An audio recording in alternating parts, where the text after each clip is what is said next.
Bom dia, terceiro ano.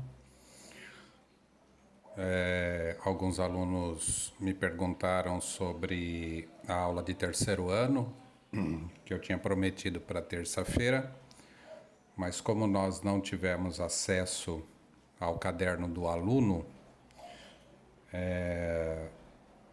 a gente protelou um pouquinho esse início aí do quarto bimestre, tá bom? Aqueles que tiverem condições, assistam com mais detalhes essa introdutória lá no quarto bimestre, mas aqui na aula eu quero fazer alguns aprofundamentos, tá? E quero avançar porque terceiro ano é um ano especial para vocês, né? É um ano de ansiedade, é um ano de mudança de nível, né? Vocês vão para a graduação, vocês vão sair da formação básica para a formação profissional. É um salto na vida do adolescente e é muito importante que vocês tenham um aprofundamento nessas aulas que, na minha visão, elas são muito superficiais, tá? Então, vamos lá. O primeiro tema para vocês aí no caderno do aluno, que eu tenho ainda só o caderno do professor, então é por isso que eu não coloquei aqui a página, mas é a primeira página aí de física, né? Ele diz sobre a matéria uma perspectiva histórica. Aí o aluno pode perguntar assim, mas física, história, como assim? Bom, se você não sabe o passado, você não entende o futuro, tá?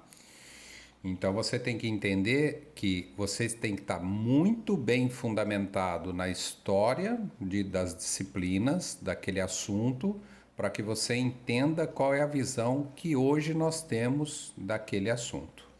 Então vamos lá rapidamente nessa aula introdutória. Lembrando que na sexta-feira eu vou colocar uma aula mais específica e já vou colocar a atividade quinzenal, que serão 3, tá? Esse bimestre serão 3 atividades. Só que a última atividade é uma atividade um pouco mais complexa, então vocês tomem um pouquinho de cuidado aí, tá?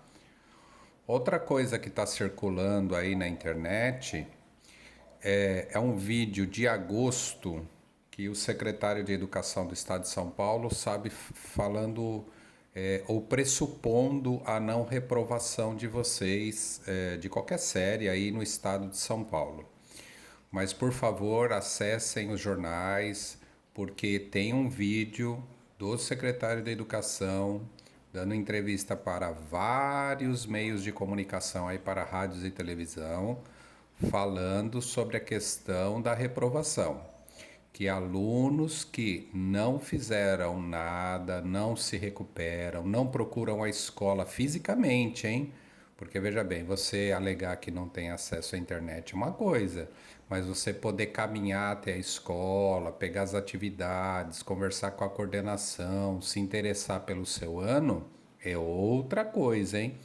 Então, aqueles alunos que desapareceram no ano de 2020 serão sim reprovados porque é um aluno inexistente para nós, tá? Essa é a fala do nosso secretário lá. E é essa fala que eu acho que vai persistir até o final do ano. Até porque é uma injustiça você pegar um aluno, né? Simplesmente colocar ele na série seguinte sem saber se esse aluno está estudando, sem avaliação.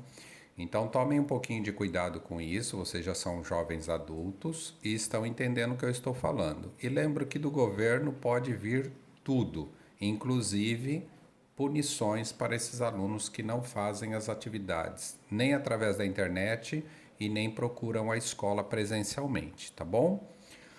Feito isso, vamos lá. Matéria uma perspectiva histórica. Bom, hoje no Google a gente obtém várias respostas, né? Respostas verdadeiras, respostas mais ou menos verdadeiras e algumas certezas. Bom, só que tem um detalhe: lá no passado, quando a ciência e a religião se misturavam, né? Lembra que a Igreja Católica dominava tudo, que o centro do universo era a Terra, porque eles não queriam perder o poder. O Papa era o representante de Deus na Terra.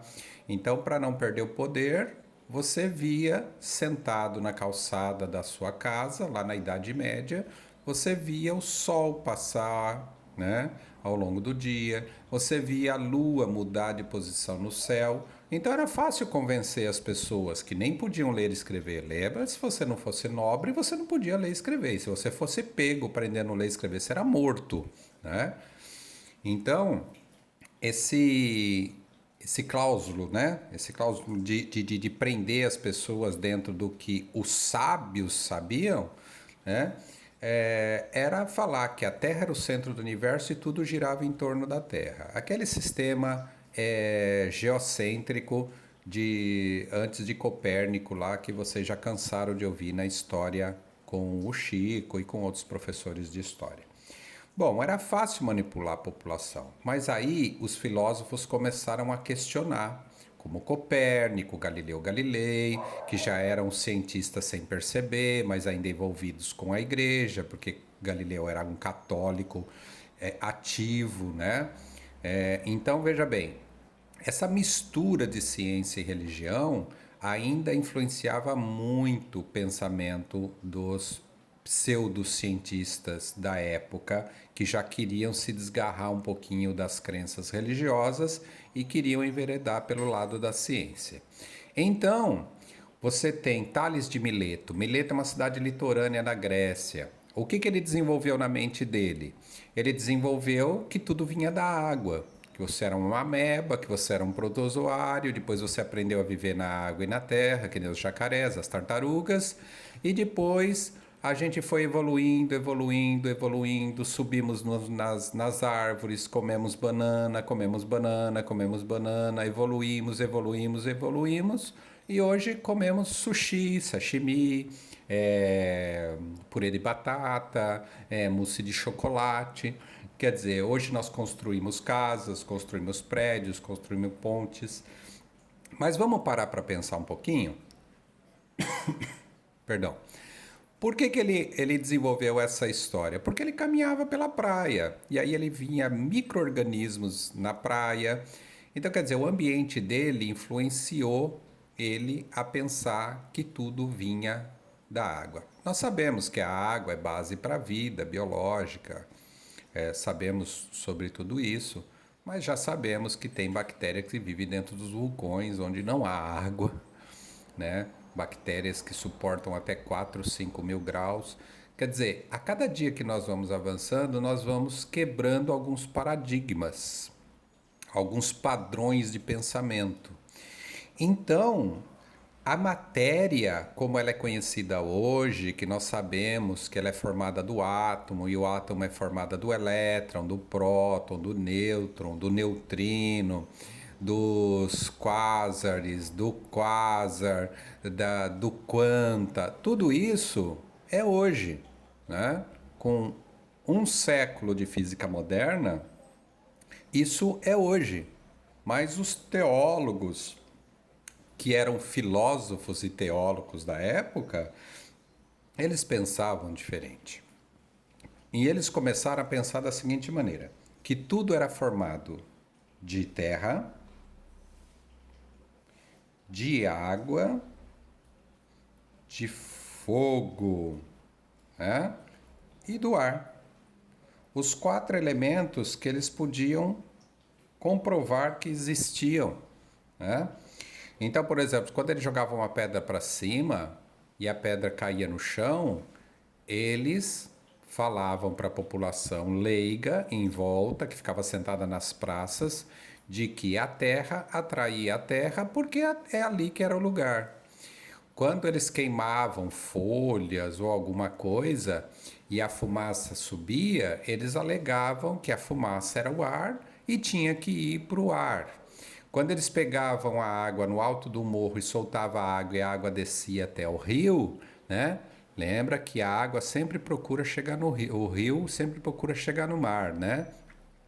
Então, eles alegavam que a água procurava a água, que era ali seu lugar, mas era um pensamento simplista demais.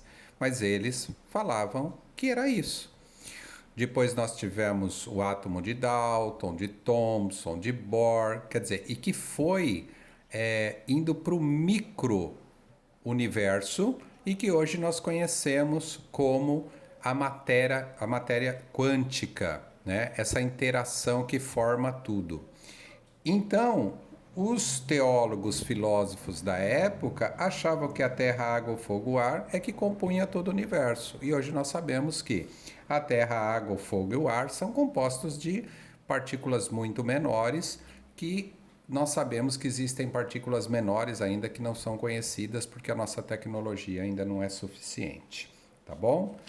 Então, aí lá pelo século inicial do século XX, né, nós temos Hubble, né, do telescópio Hubble, mas Edward Hubble era um físico, um astrônomo, e ele começou a dar a reforçada no Big Bang.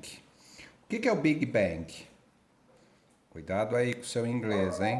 Lembra que inglês não se traduz literalmente, grande explosão. Em 2008 caiu no Enem, hein? Big Bang não é grande explosão, viu, terceiro ano? É grande explosão. Não, tá errado. Errado. Errado, errado. Completamente errado. Tá? Vou reforçar isso aqui para ficar a imagem na sua cabeça. Big Bang, na visão da física, é uma grande expansão. E ela também gera calor, ela gera muita energia. Os motores a diesel dos caminhões, ele não tem a vela que gera faísca. É uma expansão muito rápida, os motores de caminhões, de ônibus, né, a diesel, e que gera muita energia, gera explosão, etc. Cuidado com as pegadinhas. E essa grande expansão fez com que toda a matéria comprimida, ela estava comprimida na cabeça de um alfinete. Quer dizer, você estava lá, a Terra estava lá, toda a matéria do universo estava lá. Por algum motivo, e é aí que tende para o lado da crença, né? Lembra lá em Gênesis da Bíblia? E Deus disse: haja luz. Houve uma expansão. Quer dizer, a matéria começou a se expandir, né, liberando grande parte dessa energia para o universo, e aí surgiu o universo. Essa é a teoria mais aceita hoje, tá? Não é a teoria do caos, não é outras teorias que você pode ler na internet. Nem a teoria da criação, né? É a teoria do Big Bang para a ciência. Então houve uma expansão e durante milhões e milhões de anos que nós conhecemos, o universo era escuro, porque a matéria estava muito junta. Imagina, essa parede que está do teu lado, por que você não enxerga do lado de lá da parede? Porque você esqueceu de abrir a cortina ou porque o tijolo não deixa. Ou seja, durante muito tempo o universo ainda estava em expansão e em algum momento ele ficou transparente. Hoje nós vemos as estrelas quando não há nuvens. Quer dizer, em algum momento essa grande expansão criou, né, com toda essa dinâmica de energia, criou os planetas, criou as estrelas, criou as nebulosas, que são os berços das estrelas, e foi criando tudo isso que nós conhecemos. Criou os buracos negros, criou os buracos brancos, né? Que hoje, desde 2001, nós sabemos que existe. Quer dizer, traz matéria de algum lugar que a gente não conhece, os buracos negros suga a matéria e leva para um lugar que a gente não sabe. Então, a grande expansão, que é o Big Bang, né? Ela é a teoria mais aceita para a criação do universo hoje. Mas até chegar no Big Bang, passou-se alguns processos e algumas observações, como Albert Einstein. Aí o aluno fala assim: professor, como assim? Albert Einstein, ele dizia que o espaço e tempo eram curvos, porque se o Big Bang fosse a teoria mais possível, nós teríamos um universo que expandiria de forma ovalada, quer dizer, teve um ponto, que a gente não sabe onde é, e que esse universo foi sendo expandido e criado. Então o espaço seria curvo. E uma das fotos que provou que ele estava certo foi tirado aqui no Nordeste do Brasil e que Einstein agradecia os astrônomos do Brasil para ajudá-lo ele a comprovar a teoria dele, tá? Então, essa aula introdutória é que você tem que entender como que as pessoas pensavam no passado e por que elas pensavam assim. Porque o pensamento delas era tolhido, porque o pensamento delas girava em torno de uma crença, tá? E nesses últimos 1000 anos, mais ou menos, que a religião e a ciência começou a se afastar, né, com uma velocidade um pouco maior, os cientistas começaram a ter um pouco mais de folga no pensamento para tirar suas próprias conclusões sem o envenenamento das crenças, né? Lembra que não é só a Igreja Católica, tem os muçulmanos, os judeus, todas essas milhares de crenças que existem aí, tá bom? Bom, feito isso, eu tenho que entender o que, professor? Que você como estudante, você tem que ter um olhar um pouco mais imparcial para a ciência, porque muita coisa que a crença falava, hoje nós sabemos que ela não é verdadeira. Só para você ter uma ideia, a igreja, é de lá que nasce essa história dos terraplanistas aí, viu? Que você dá risada quando você ouve alguém falar, ó, terra é plana, hein? Você chega lá no final do horizonte, você cai, né? Então, para que as pessoas não saíssem de perto da costa e para controlar a população, eles falavam isso, mas eles mesmos não tinham certeza e nem acreditavam nisso, tá? Até que um dia alguém resolveu botar os navios em alto mar e ter a coragem de ir até o final do oceano e descobriu que não era nada disso, que assim como a Lua e o Sol eram arredondados, a Terra também era, e se eu desse a volta em volta da Terra, eu chegaria no mesmo lugar, tá bom? Então, essa é a aula introdutória. Leiam mais, tá? Tenha no seu caderno alguns textos e alguns tópicos bem importantes que eles cobram de vocês, porque a história, a física, a química, a biologia é uma esfera chamada ciência, matemática, né? Então, a geografia, a geofísica, não existe nada separado. Ah, eu sou muito bom em matemática e em física, o resto que eu vou deixar para lá. Não, se você não saber interpretar, não ler corretamente, não escrever corretamente, você vai ser um estudante mediano. Você tem que dominar um pouquinho de cada área, conversar sobre tudo, ter conhecimento básico de tudo, porque aí você pode navegar por essa área do conhecimento com mais facilidade e entender por que, que uma coisa chegou nesse nível hoje e outro não, tá? Ok? Então essa é a nossa aula introdutória e guardem, Big Bang não é grande explosão, hein? Tá errado, é grande expansão. Um ponto muito pequenininho que concentrava toda a matéria, em algum momento ela começou a se expandir, liberou muita energia, muita luz e foi se expandindo e o universo até hoje, segundo os astrônomos, continua se expandindo de forma lenta, tá bom? Então essa é a teoria mais aceita para a criação do universo, mas para chegar até hoje aqui, algumas pessoas tiveram que começar a pensar como que a matéria era constituída, tá bom? Um abraço, terceiro ano, até sexta-feira que vem.